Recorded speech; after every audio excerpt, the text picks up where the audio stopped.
नमस्कार दोस्तों, स्वागत है आपका आज के मुख्य समाचार में, जिसमें फटाफट से ले चलते हैं आपको सभी सुर्खियों की तरफ। लेकिन उससे पहले दोस्तों, अगर आप भी देश में बढ़ती महंगाई के लिए भाजपा को जिम्मेदार मानते हैं तो वीडियो को लाइक करके अपना समर्थन जरूर दर्ज कराइए दोस्तों। और दोस्तों, सुर्खियों में आगे बढ़ने से पहले लाल बटन को दबा के चैनल को सब्सक्राइब कीजिए और घंटी बजाकर कमेंट में लिखिए जय हिंद। फटाफट से चलते हैं सुर्खियों की तरफ। स्मृति ईरानी के कार्यक्रम में बवाल, आपस में भिड़े राकांपा और भाजपा कार्यकर्ता, महिला सदस्य को पीटने का लगा आरोप। जी दोस्तों, केंद्रीय महिला एवं बाल विकास मंत्री स्मृति ईरानी को सोमवार को एक पुस्तक विमोचन कार्यक्रम में भाग वो ले रही थी कि तभी भाजपा और राकांपा के सदस्यों में तीखी बहस हो गई। ईरानी सोमवार शाम शिवाजी नगर के बाल गंधर्व रंग मंदिर में केंद्रीय गृह मंत्री अमित शाह और भाजपा पर एक किताब का विमोचन करने के कार्यक्रम में शामिल हो रही थी। राकांपा के नगर इकाई ने अपनी महिला सदस्यों के नेतृत्व में कार्यक्रम स्थल के बाहर धरना दिया और बढ़ती महंगाई पर ईरानी को ज्ञापन देने की कोशिश की।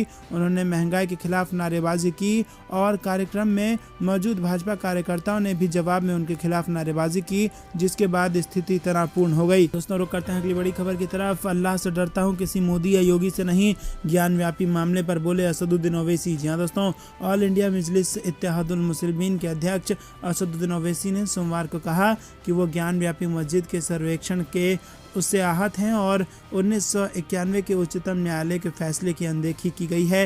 हैदराबाद लोकसभा सीट से सांसद ओवैसी ने कहा कि वो ज्ञान व्यापी मस्जिद मुद्दे पर बोलना जारी रखेंगे, क्योंकि वो प्रधानमंत्री नरेंद्र मोदी या उत्तर प्रदेश के मुख्यमंत्री योगी आदित्यनाथ से नहीं डरते हैं। गुजरात के वडगाम में एक रैली को संबोधित करते हुए ओवैसी ने कहा कि ज्ञान व्यापी मस्जिद के मुद्दे पर बोलने पर लोग उनसे सवाल करते हैं। मैं बोलूंगा क्योंकि मैंने अपना जमीर नहीं बेचा है और ना ही कभी ऐसा करूंगा। दोस्तों, रुक करते हैं अगली बड़ी खबर की तरफ। ज्ञान व्यापी सर्वे प्रकरण सांप्रदायिक उन्माद पैदा करने की साजिश, all India Muslim personal law board का ये बयान। जी दोस्तों, भारत में मुसलमानों के प्रमुख संगठन all India Muslim personal law board ने वाराणसी की ज्ञान व्यापी मस्जिद में कथित रूप से शिवलिंग मिलने के बाद अदालत के आदेश पर मस्जिद का वजू खाना बंद कराए जाने को नाइंसाफी करार देते हुए कहा कि ये पूरा घटनाक्रम सांप्रदायिक उन्माद पैदा करने की एक साजिश से ज्यादा कुछ नहीं है। बोर्ड के महासचिव खालिद सैफुल्लाह रहमान ने सोमवार देर रात जारी एक बयान में कहा कि ज्ञान व्यापी मस्जिद मस्जिद है और मस्जिद ही रहेगी। इसको मंदिर करार देने की कोशिश सांप्रदायिक उन्माद पैदा करने की एक साजिश से ज़्यादा कुछ नहीं है। ये संवैधानिक अधिकारों और कानून के खिलाफ है। दोस्तों, रुक करते हैं अगली बड़ी खबर की तरफ। खतरे में पड़ी बीजेपी, विधायक राम फेरन की सदस्यता, झूठा हलफनामा देने के आरोप में हाईकोर्ट ने किया तलब। जी हाँ दोस्तों, आपको बता दें कि बीजेपी विधायक पर सदस्यता रद्द होने की तलवार लटक रही है। यूपी की श्रावस्ती विधानसभा से बीजेपी विधायक राम फेरन पांडे का विधायक पद खतरे में आ गया है। सपा के पूर्व विधायक असलम रायनी ने उनकी विधायकी को हाईकोर्ट में चुनौती दी है। असलम रायनी ने अपनी याचिका में दावा किया है कि बीजेपी विधायक ने नामांकन के दौरान जो हलफनामा दाखिल किया है वो अवैध है। राम फेरन पर चुनाव आयोग को अपने दर्जनों आपराधिक मुकदमों, शैक्षिक योग्यता, इनकम टैक्स, संपत्ति, बैंक लोन, गाड़ी, असलहा और इसको लेकर झूठा हलफनामा दाखिल करने का आरोप लगा है। दोस्तों, रुक करते हैं अगली बड़ी खबर की तरफ। सचिन पायलट का बड़ा बयान, बोले भारत जोड़ो नारे को देश भर में फैलाएंगे कार्यकर्ता, शिविर में लिए गए फैसले जल्द होंगे लागू। जी दोस्तों, राजस्थान के बांसवाड़ा जिले में हुई एक जनसभा को सचिन पायलट ने भी संबोधित किया। उन्होंने कहा कि पुल का शिलान्यास कर सरकार ने कई साल पुरानी मांग पूरी की है।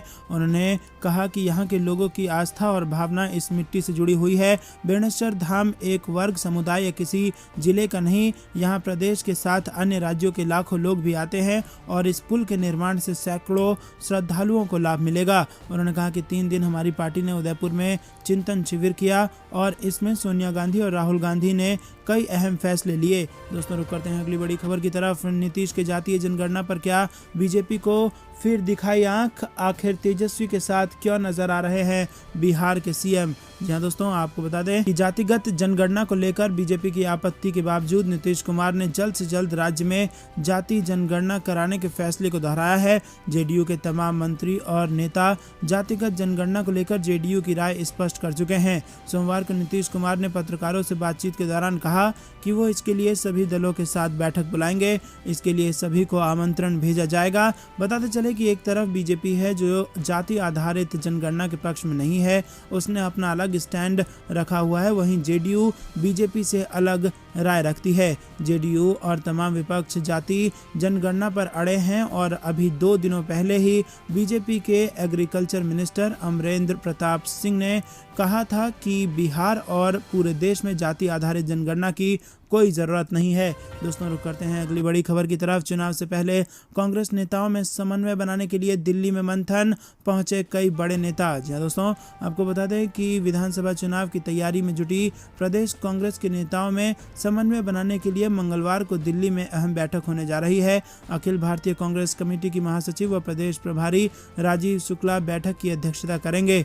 बैठक में प्रदेश अध्यक्ष प्रतिभा सिंह, नेता प्रतिपक्ष मुकेश अग्निहोत्री समेत कई सारे नेता शामिल होंगे।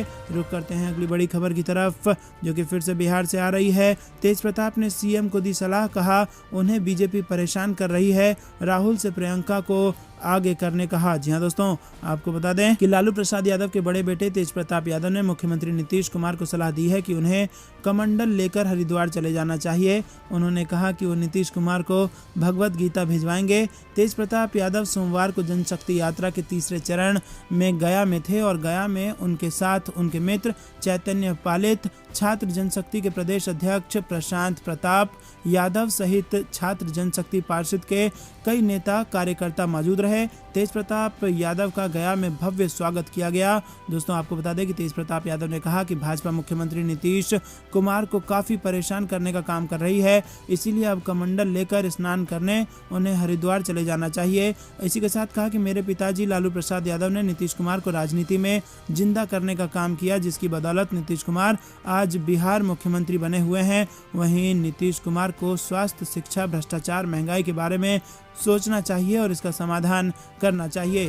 दोस्तों, रुक करते हैं अगली बड़ी खबर की तरफ। आजमगढ़ जाएंगे अखिलेश यादव, उपचुनाव को लेकर पार्टी कार्यकर्ताओं के साथ बनाएंगे रणनीति। जी हाँ दोस्तों, समाजवादी पार्टी प्रमुख अखिलेश यादव के इस्तीफे के बाद खाली हुई आजमगढ़ लोकसभा सीट पर उपचुनाव होना है। इसको लेकर राजनीतिक हलचल तेज हो गई है और इसी बीच सपा प्रमुख मंगलवार को आजमगढ़ के दौरे पर जाएंगे। इस दौरान वो चुनाव की तैयारियों पर चर्चा करने के लिए पार्टी कार्यकर्ताओं के साथ बैठक करेंगे। अखिलेश यादव मंगलवार को आजमगढ़ के दौरे पर जा रहे हैं और वहां सपा प्रमुख के इस्तीफे से खाली हुई आजमगढ़ सीट पर चुनाव होना है। दोस्तों, रुक करते हैं अगली बड़ी खबर की तरफ। थोक महंगाई दर 9 साल के उच्चतम स्तर पर, अप्रैल में 15% के पार पहुंचा होलसेल प्राइस इंडेक्स, आसमान छू रही खाने पीने की चीज़ों के दाम। जी हाँ दोस्तों, आपको बता दें कि अप्रैल महीने में होलसेल महंगाई में 9 साल के उच्चतम स्तर पर वो जा पहुंची है और अप्रैल 2022 महीने में थोक मूल्य सूचकांक यानी कि होलसेल प्राइस इंडेक्स आधारित महंगाई दर 15% के पार यानी कि 15.08% रहा है, जबकि मार्च में 14.55% रहा था। दोस्तों, रुक करते हैं अगली बड़ी खबर की तरफ। आरजेडी संसदीय बोर्ड की बैठक के बाद लालू करेंगे राज्यसभा के उम्मीदवारों का फैसला। जी हाँ दोस्तों, राज्यसभा चुनाव के मद्देनजर प्रत्याशी चयन के संदर्भ में आरजेडी के संसदीय बोर्ड की बैठक मंगलवार को होगी। बोर्ड की बैठक में प्रत्याशी चयन के संदर्भ में औपचारिकता होगी।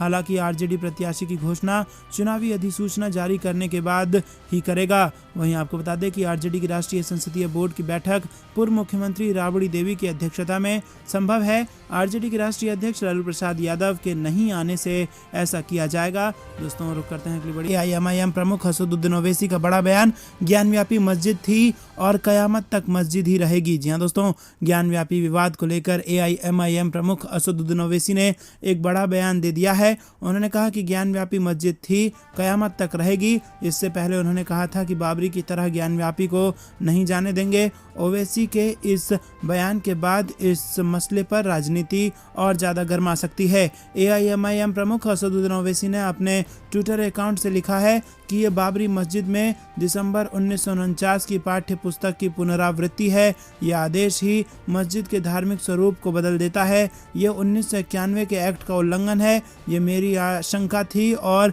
ये सच हो गई। ज्ञानव्यापी मस्जिद फैसले के दिन तक मस्जिद थी और रहेगी इंशाअल्लाह। और इस संदेश के साथ उन्होंने एक ट्वीट भी शेयर किया है और उसमें लिखा है कि वाराणसी कोर्ट ने ज्ञानव्यापी मस्जिद में जहां सर्वेक्षण में शिवलिंग पाया है उस स्थान को तुरंत सील करने का आदेश दिया है। सील की गई जगह में किसी भी व्यक्ति के प्रवेश पर रोक लगा दी गई है। दोस्तों रुक करते हैं अगली बड़ी खबर की तरफ। भाजपा दंगों से उठाती है फायदा, बोले अशोक गहलोत, हिंदुत्व का उनका एजेंडा है। अमित शाह को भी अशोक गहलोत ने घेरा। जी हां दोस्तों, राजस्थान के मुख्यमंत्री अशोक गहलोत ने आरोप लगाया है कि भारतीय जनता पार्टी दंगों का फायदा उठाती है। सीएम ने कहा कि विभिन्न राज्यों में हाल में हुए दंगों के आरोपी बीजेपी आरएसएस के हैं और सीएम गहलोत ने आगे कहा कि बीजेपी जैसी पार्टी इन दंगों से फायदा उठाती है और इसकी शुरुआत करती है। क्या कांग्रेस को इन दंगों से फायदा होता है? वो लोग सिर्फ हमें बदनाम कर रहे हैं। कांग्रेस क्यों दंगे करवाएगी? हिंदुत्व उनका एजेंडा है। वो चुनाव में ध्रुवीकरण की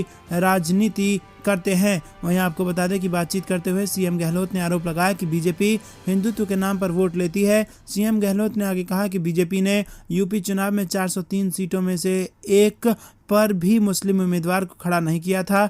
दुनिया में देश को लेकर क्या संदेश जा रहा है? आप हिंदुत्व के नाम ध्रुवीकरण कर वोट हासिल करते हैं। कब तक हिंदुओं का वोट आप लेते रहेंगे? महंगाई है, रोजगार नहीं है, इसके अलावा तनाव का माहौल भी है। इसके बाद मुख्यमंत्री ने केंद्रीय गृह मंत्री अमित शाह पर भी निशाना साधा। सीएम ने कहा कि हिंसा के पीछे क्या वजह है, इसकी जांच कराए जाने की उन्होंने मांग की थी, लेकिन उनकी मांग के बावजूद केंद्र सरकार ने हिंसा की जांच के आदेश नहीं दिए।